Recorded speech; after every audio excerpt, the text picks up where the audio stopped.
अस्सलाम वालेकुम students.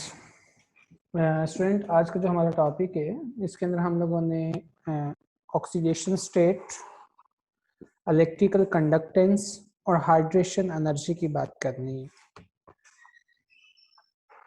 First of all बेटा ऑक्सीडेशन स्टेट डेफिनेशन क्या होगी, ऑक्सीडेशन स्टेट क्या होती है बेटा? जो ऑक्सीडेशन स्टेट है ना, ये किसी भी एटम के ऊपर जो अपीरेंट चार्ज होता है विद साइन, उसको हम कहते हैं ऑक्सीडेशन स्टेट। कोई भी एटम ले ले, लेकिन एटम फ्री फॉर्म में नहीं होना चाहिए, कंपाउंड की फॉर्म में होना चाहिए। यानी कंपाउंड के अंदर, किसी भी कंपाउंड के अंदर जो एटम है, उस एटम के ऊपर जो चार्ज होगा विद साइन, मीन के विद नेगेटिव साइन और पॉजिटिव साइन, उसको हम कहते हैं बेटा ऑक्सीडेशन स्टेट। जैसे सोडियम की अगर बात की जाए तो सोडियम क्लोराइड के अंदर सोडियम के ऊपर बेटा +1 होता है और क्लोरीन के ऊपर -1 होता है। जैसे मैंने आपको बताया है कि ऑक्सीडेशन स्टेट की जब हम बात करते हैं तो हमेशा हम बात करते हैं कंपाउंड के अंदर, फ्री स्टेट में नहीं, क्योंकि फ्री में 0 होती है। इसलिए हमें देखना पड़ेगा कि कौन कौन से कंपाउंड है। बेटा हमारे पास 2 टाइप के कंपाउंड होंगे, एक आपके पास आयनिक कंपाउंड है, सेकंड वन कोवलेंट कंपाउंड। आयनिक के अंदर ऑक्सीडेशन स्टेट क्या होगी या कैसे मालूम करेंगे, और कोवलेंट कंपाउंड के अंदर ऑक्सीडेशन स्टेट को कैसे डिसाइड करेंगे।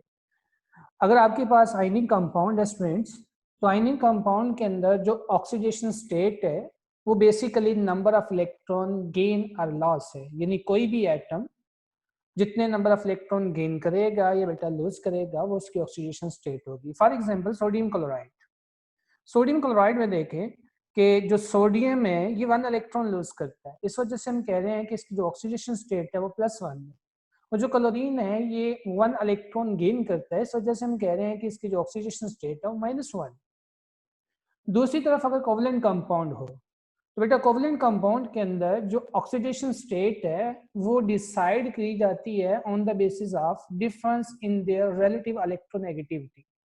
यानी इलेक्ट्रोनेगेटिविटी के लिहाज से बेसिकली हम देखेंगे कि कोवलेंट कंपाउंड के अंदर ऑक्सीडेशन स्टेट क्या होगी। फॉर एग्जांपल SnCl है, यहाँ पे बेटा SN की जो ऑक्सीडेशन स्टेट है वो +4 है, और जो क्लोरीन है इसकी ऑक्सीडेशन स्टेट -1 है, यानी on the basis of electronegativity difference. लेकिन आगे जाके इसकी प्रॉपर डेफिनेशन होगी कि लॉस और गेन ऑफ इलेक्ट्रॉन क्या होते हैं। Loss and gain of electron बेटा कैसे होते हैं, या ऑक्सीडेशन स्टेट को हम कोवलेंट कंपाउंड के अंदर कैसे कैलकुलेट करते हैं। कंपाउंड के अंदर हमेशा आप बेटा ऑक्सीडेशन स्टेट को कैलकुलेट कर सकते हैं on the basis of relative electronegativity. जैसे फ्री फॉर्म में बात की जाए तो फ्री फॉर्म में किसी भी एलिमेंट की जो ऑक्सीडेशन स्टेट है वो हमेशा 0 होती है, क्योंकि जब तक एटम कंपाउंड नहीं बनाएगा, किसी के साथ रिएक्ट नहीं करेगा, तब तक बेटा ना तो शेयरिंग होनी है, ना लॉस ऑफ इलेक्ट्रॉन होने, ना गेन ऑफ इलेक्ट्रॉन होने। तो जब तक वो किसी के साथ रिएक्ट नहीं करता या कंपाउंड नहीं बनाता, तब तक बेटा वो फ्री स्टेट में है। जब फ्री स्टेट होगी तो जो ऑक्सीडेशन स्टेट होगी वो आपके पास 0 होगी। फॉर एग्जाम्पल अगर ऑक्सीडेशन स्टेट की बात की जाए विद रिस्पेक्ट टू ग्रुप, यानी ग्रुप नंबर के लिहाज से, तो बेटा टिपिकल जो ऑक्सीडेशन स्टेट है ना किसी भी एलिमेंट की, वो बेसिकली डिसाइड होती है ग्रुप नंबर के लिहाज से। जैसे इस पीरियोडिक टेबल के अंदर देखें, ये डिफरेंट बेटा ग्रुप शो किए हैं, ग्रुप 1 से लेकर ग्रुप नंबर 18 तक।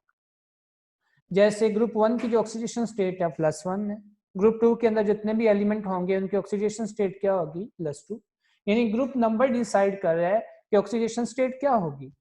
जैसे ये 13 है, 13 को बेसिकली 3A भी कहा जाता है, इसलिए इसकी ऑक्सीडेशन स्टेट +3 है, और 14 को 4 भी कहा जाता है, इसलिए इसकी ऑक्सीडेशन स्टेट क्या है, +4 है।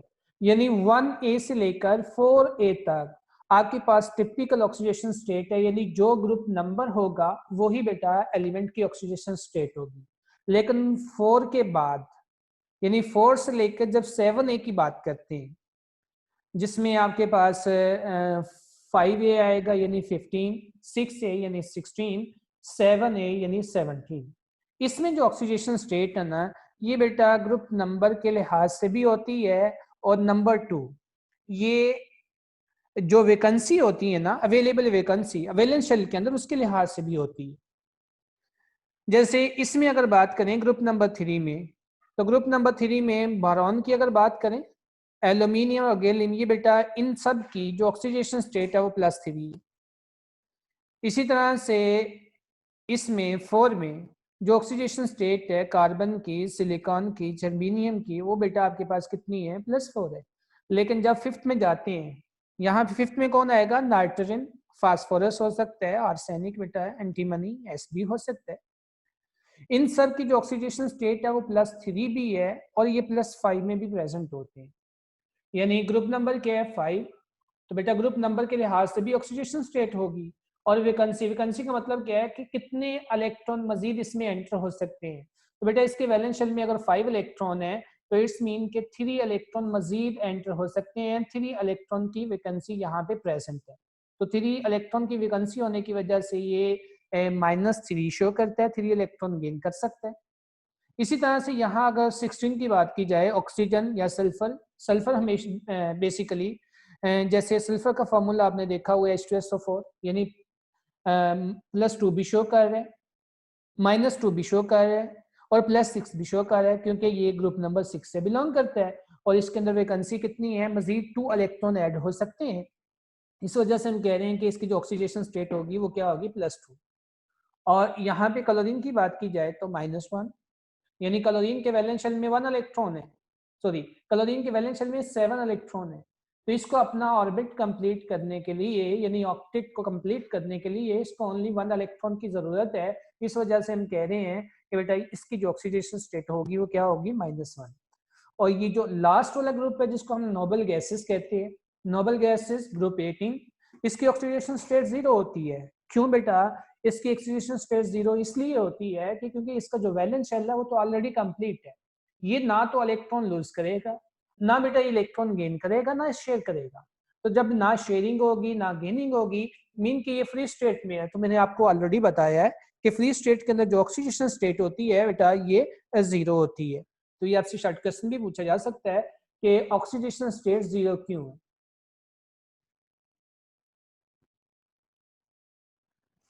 सेम इसी तरह से नेक्स्ट स्लाइड के अंदर अगर हम देखें तो जो ग्रुप नंबर होगा वही आपके पास ऑक्सीडेशन स्टेट होगी।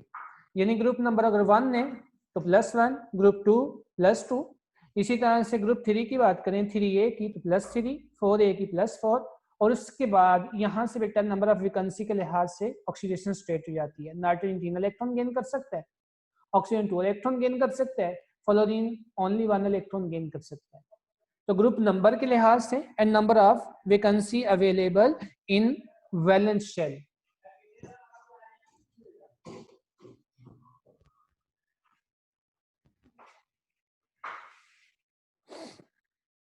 इसके बाद बेटा ट्रांजिशन मेटल्स की अगर बात की जाए, जो ट्रांजिशन एलिमेंट है यानी जो ग्रुप बी से बिलोंग करते हैं, सब ग्रुप बी से बिलोंग करते हैं, इनकी जो ऑक्सीडेशन स्टेट होती है बेटा ये ग्रुप नंबर के लिहाज से भी होती है और वेरिएबल भी होती है। वेरिएबल मीन एक से ज्यादा।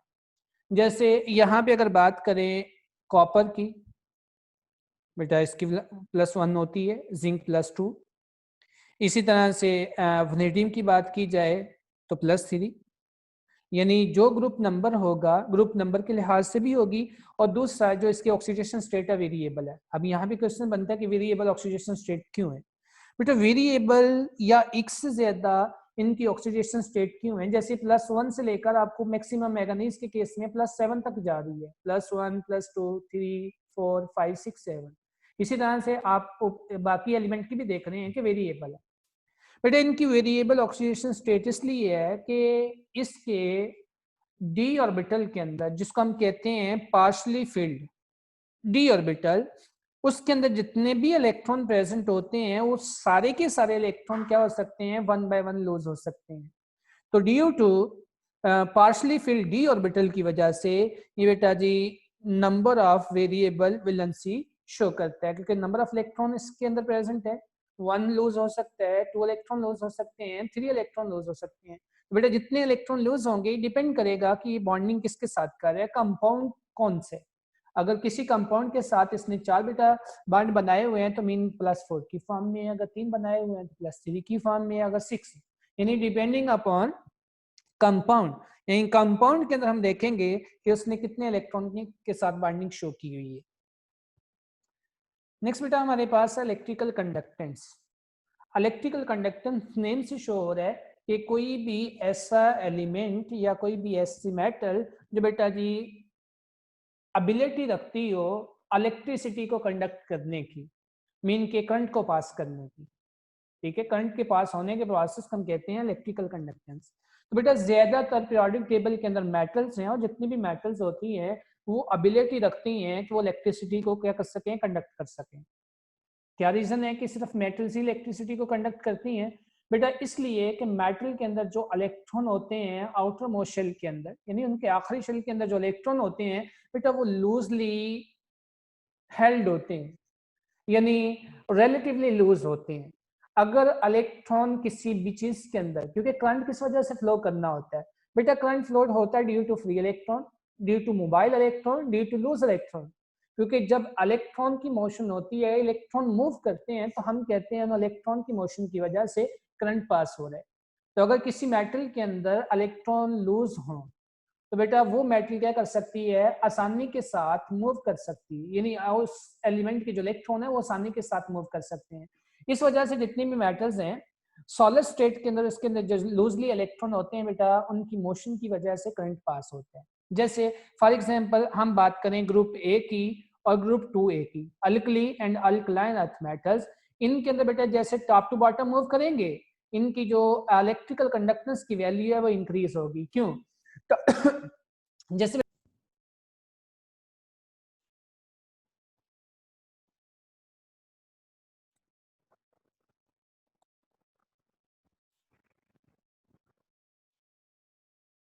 टॉप टू बॉटम में मूव करते हुए बेसिकली एटम का जो साइज है वो इंक्रीज होता है।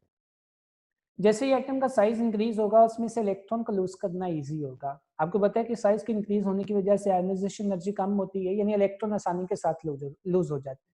तो बेटा टॉप टू बॉटम मूव करते हुए इलेक्ट्रॉन के इजीली लूज होने की वजह से हम कहते हैं कि टॉप टू बॉटम मूव करते हुए इलेक्ट्रिकल कंडक्टेंस की वैल्यू क्या होती है, इंक्रीज होती है।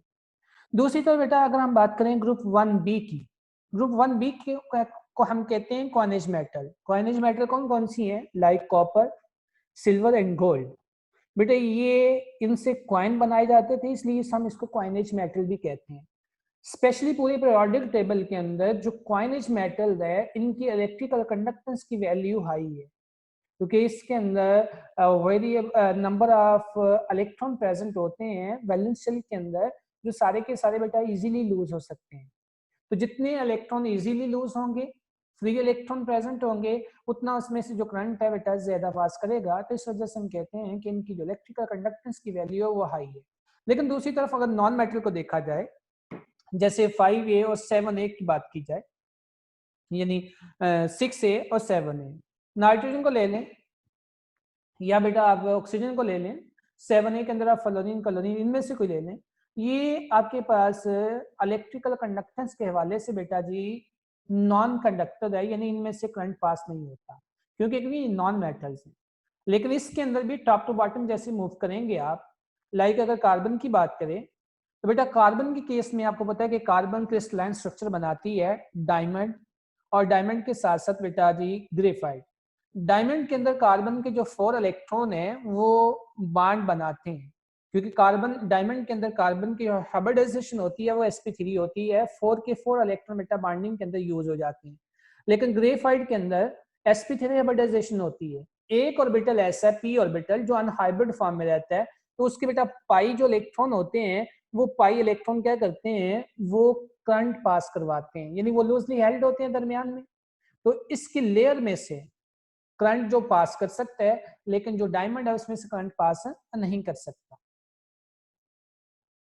इसके बाद बेटा अगर बात की जाए हाइड्रेशन एनर्जी की, नेक्स्ट वन हमारे पास है हाइड्रेशन एनर्जी। क्या होती है हाइड्रेशन एनर्जी बेटा? इज द हीट एब्सॉर्ब और evolve when one mole of gaseous ion dissolve in water, यानी जब 1 मोल किसी भी गैसियस आयन को वाटर के अंदर डिसॉल्व करेंगे, और बेटा आप जब डिसॉल्व करेंगे, डिसॉल्व करने के बाद डाइल्यूट सॉल्यूशन बनाएंगे, यानी उस सॉल्यूशन को आपने डाइल्यूट करना है, लेकिन कितना डाइल्यूट करना है बेटा? इन्फिनिट पोजीशन तक डाइल्यूट करना है। इन्फिनिट पोजीशन क्या होती है कि आप इतना डाइल्यूट करेंगे कि उसके अंदर जो चेंज इन हीट है, यानी जो एनर्जी के अंदर चेंज आनी है, वो चेंज बेटा खत्म हो जाए, यानी जितनी हीट रिलीज होनी है वो उसमें से हो जाए मुकम्मल तौर पर। ऐसे सोल्यूशन को हम कहते हैं कि हमारा जो सोल्यूशन है वो डाइल्यूट इन्फिनिट हो गया। अब इसके अंदर मजीद अगर आप वाटर ऐड करेंगे या सॉल्वेंट ऐड करेंगे तो बेटा इसकी एनर्जी के अंदर कोई चेंज नहीं आएगी, यानी मैक्सिमम जो एनर्जी के अंदर चेंज आनी होती है बेटा वो आ जाती है। ऐसे सोल्यूशन को हम कहते हैं डाइल्यूट सोल्यूशन। लाइक हमने 1 मोल यहाँ पे हाइड्रोजन लिया, 1 मोल हाइड्रोजन गैसियस आयन लिए बेटा, उसको वाटर के अंदर डिजोल्व किया, यहाँ से जो एनर्जी रिलीज हुई है -1075 किलो जूल पर मोल, यानी 1 mole of hydrogen gaseous ion को जब वाटर के अंदर डिजोल्व करेंगे तो कितनी एनर्जी रिलीज होगी 1075 किलो जूल। ये जो माइनस का साइन है ये इंडिकेट कर रहा है कि हीट यहाँ पे बेटा इवॉल्व हो रही है, रिलीज हो रही है। तो फिर हाइड्रेशन कौन सा प्रोसेस हुआ बेटा, हाइड्रेशन फिर आपके पास एक्सोथर्मिक प्रोसेस हुआ। हाइड्रेशन जो एनर्जी है बेटा कुछ एलिमेंट की जिसमें पॉजिटिव भी हैं और नेगेटिव आयन भी हैं, इनकी हाइड्रेशन एनर्जी की वैल्यू ये टेबल के अंदर दी गई है। तो बेटा याद रखें यहाँ पे आप अब फार्मूला लिख सकते हैं बुक के ऊपर कि hydration energy is directly proportional to charge and inversely proportional to size. क्या फार्मूला लिखना आपने, hydration energy is directly proportional to charge and inversely proportional to mass. ये बेटा फार्मूला मैं क्यों लिखवा रहा हूँ, क्योंकि जो हाइड्रेशन एनर्जी है ये डिपेंड करती है चार्ज टू मास रेशियो के ऊपर या चार्ज टू साइज रेशियो के ऊपर। जैसे मैंने अभी आपको बताया कि बेटा ये हमारे पास ग्रुप 1A की कुछ मेटल्स हैं, लिथियम, सोडियम, पोटाशियम, इन सब के ऊपर चार्ज क्या है, सेम है। लेकिन बेटा चार्ज अगर सेम है तो फिर इसमें से किसकी हाइड्रेशन एनर्जी ज्यादा होगी, कैसे पता चलेगा, इसमें से जिसका साइज सबसे स्मॉल है, क्योंकि साइज की इनवर्सली प्रोपोर्शनल है ना, साइज अगर स्मॉल होगा तो हाइड्रेशन एनर्जी की वैल्यू ज्यादा होगी। इन तीनों में से लिथियम का जो साइज है वो स्मॉल है, इस वजह से हमें यहाँ पे लिथियम की वैल्यू सबसे हाई नजर आ रही है। इसी तरह से अगर 2A की बात करें तो 2A के अंदर बेटा मैग्नीशियम और कैल्शियम है, दोनों के ऊपर क्या है, चार्ज सेम है, लेकिन साइज किसका स्मॉल है, साइज बेटा मैग्नीशियम का स्मॉल है कैल्शियम की निस्बत। इस वजह से हमारे पास जो हाइड्रेशन एनर्जी है मैग्नीशियम की उसकी वैल्यू हमारे पास क्या आ रही है, हाई आ रही है। अब यहाँ पे अगर देखेंगे तो आपको ये लग रहा होगा कि सर जो कैल्शियम है ये मैग्नीशियम के नीचे है, साइज इसका इंक्रीज हो रहा है। बेटा नो डाउट, बिल्कुल बात आपकी ठीक है। मैग्नीशियम की एनर्जी यहाँ पे क्यों ज्यादा है बेटा, मैग्नीशियम की एनर्जी इसलिए ज्यादा है कि जो मैग्नीशियम है ये डायगोनल इफेक्ट की वजह से डिफरेंट बिहेव शो करता है, यानी ये लिथियम की तरह बिहेव शो करेगा। लिथियम और मैग्नीशियम इनका दोनों का डायगोनल बिहेवियर आता है, इस वजह से इसकी एनर्जी ज्यादा है। इसी के साथ साथ बेटा अगर हम ग्रुप में बात करें या पीरियड में बात करें आयनाइजेशन हाइड्रेशन एनर्जी की, तो टॉप टू बॉटम ग्रुप में मूव करते हुए साइज इंक्रीज होता है। जैसे जैसे साइज इंक्रीज होगा, मैग्नीशियम का एक्सेप्शनल केस है ना डायगोनल इफेक्ट की वजह से, जैसे जैसे टॉप टू बॉटम मूव करेंगे ग्रुप के अंदर, आपके पास जो हाइड्रोजन एनर्जी की हाइड्रेशन एनर्जी की जो वैल्यू है वो डिक्रीज होगी। क्यों, साइज इंक्रीज हो रहा है, साइज इंक्रीज होगा तो बेटा हाइड्रेशन एनर्जी की वैल्यू क्या होनी है, डिक्रीज होनी है। इसी तरह से जब हम लेफ्ट टू राइट मूव करते हैं तो लेफ्ट टू राइट मूव करते हुए एटम का जो साइज है या आयन का जो साइज है वो डिक्रीज होते हैं। आयन का साइज डिक्रीज होगा तो आपके पास हाइड्रेशन एनर्जी की वैल्यू क्या होगी, ज्यादा होगी। जैसे इस पूरे टेबल में से देखें, एल्यूमिनियम एक तो स्मॉल साइज है और एल्यूमिनियम के ऊपर जो चार्ज है वो सबसे ज्यादा है। तो मैंने आपको बताया कि चार्ज और हाइड्रेशन एनर्जी के दरमियान रिलेशन क्या है, डायरेक्ट। इसकी एनर्जी अगर देखी जाए तो पूरे बेटा टेबल के अंदर सबसे ज्यादा है, जो आगे हमें टेबल के अंदर भी नजर आएगा। इसको बेटा ये बार डायग्राम से हम देखते हैं। ये यहाँ पे देखें कुछ बेटा एलिमेंट को हाईलाइट किया हुआ है, जैसे कुछ रेड वाले हैं, कुछ ये ग्रीन वाले हैं, कुछ बेटा ये येलो कलर वाले हैं। ये वो एलिमेंट हैं जिनकी ऑक्सीडेशन स्टेट +3 होती है। अगर इनकी ऑक्सीडेशन स्टेट यानी इनके ऊपर जो चार्ज है वो मैक्सिमम है, +3 है ना चार्ज इसके ऊपर, इन तीनों इन सब के ऊपर जो चार्ज है ये 3 है। इसीलिए बेटा यहाँ पे शो किया हुआ है hydration enthalpy. Enthalpy mean energy होता है। Hydration enthalpy for metal ion, कौन से आयन जिनके ऊपर +3 चार्ज होगा, तो बेटे ये सब के ऊपर +3 चार्ज है, इस वजह से इनकी जो हाइड्रेशन एनर्जी है वो आपको मैक्सिमम नजर आ रही है। लेकिन अगर हम थोड़ा सा गौर करें बेटा, इस पीरियोडिक टेबल के अंदर जो एल्यूमिनियम का ग्राफ है ये सबसे हाई है, मतलब कि इन सब के ऊपर चार्ज तो +3 है। फिर दूसरी चीज बेटा जी कौन सी ऐसी चीज आई है इसमें कि जिसकी वजह से इसकी हाइड्रेशन एनर्जी ज्यादा होगी। बट अगर साइज के लिहाज से कंपैरिजन किया जाए तो एल्यूमिनियम का साइज क्या है, सबसे small. Left to right move करते हुए साइज क्या होता है, डिक्रीज होता है, लेकिन टॉप टू बॉटम मूव करते हुए साइज इंक्रीज होता है। तो सबसे स्मॉल साइज एल्यूमिनियम का है, लेकिन जो चार्ज है वो हाई है। बेटा due to high charge and small size हम कहते हैं कि एल्यूमिनियम की जो हाइड्रेशन एनर्जी की वैल्यू है ये मैक्सिमम होगी। तो जितना ज्यादा चार्ज होगा उतनी हाइड्रेशन एनर्जी ज्यादा, जितना बेटा स्मॉल साइज होगा इनका उतनी हाइड्रेशन एनर्जी आपके पास क्या होगी, ज्यादा होगी।